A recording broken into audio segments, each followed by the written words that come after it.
Hi!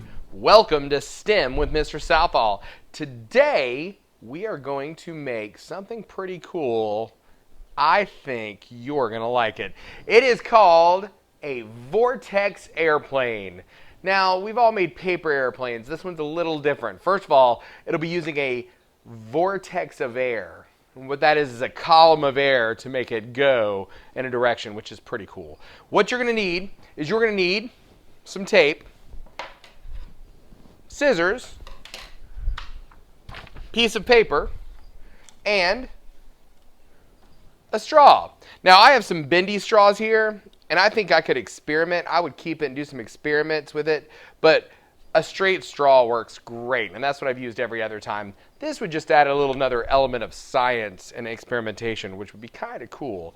All right, so let's get started. The first thing that you want to do is you are going to take a sheet of paper, and you are going to take your scissors, and you are going to cut about 1 inch off the long end of the paper. So I'm going to eye it. Measuring it would work as well, but I'm going to cut about a 1 inch strip by the length of the paper. And then I'm going to turn it, and I'm going to cut a 1 inch strip off the top or bottom. It's just a shorter piece of paper. And once you get that, you have it all set. I'm going to set this to the side for notes, drawing pictures, whatever I need later. Now I have a short piece and a long piece. Then I'm going to take my straw and I'm going to get some tape. You don't need much tape for this, but a little will do ya. I'm going to take a piece of tape, and I've dropped one of my pieces of paper. There we go, quick enough. Then I'm going to fold it into a circle, like so, and I am going to tape it right across, just enough tape where it holds. You only need a little bit of tape, not much at all. Once I get my circle, I'm going to tape that right at one end of my straw. So I'm going to get another piece of tape here, and I'm going to tape that end right at the end of my straw. I am going to do the opposite side of my crease to kind of balance out my weight a little bit. So there we go. Slide it to the end.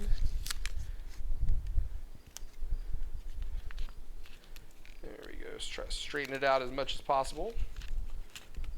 There we go. Got a nice circle on there. Then I'm going to perform the same thing with the little piece for the front. I'm going to make a little circle. I'm going to get a little piece of tape. I'm going to try not to drop this one this time because the air conditioner is blowing a little bit. Make that circle. I'm going to tape it right on there. There we go. Little tiny circle.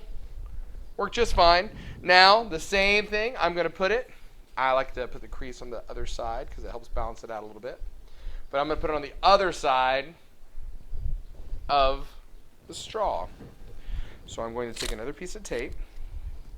Having scissors is really a good idea to cut this tape, but I did not want to do that.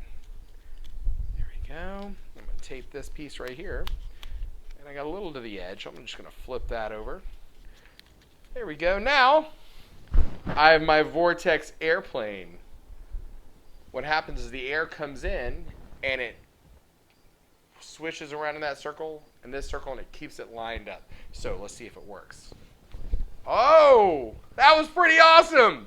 Great job. Okay, you guys make it. Play around with it. Here, I'll tell you what. I'll even come up to the front and show you this right here. My airplane. I think it would be really cool if you experimented, if you have a bendy straw, what happens with different bends? Does it matter which way it bends? If it goes up, is that going to make it go up or down, like control surfaces of an airplane? I'm not sure. I would also suggest that maybe if you played with it and you're messing around, that you might even get some more tape and you might even add some more weight to the front to change, to see if that would change it. By maybe adding a piece of tape to that front. Does that change anything? Well, there you go. Vortex airplane stem with Mr. Southall. Woohoo! Awesome! See you later.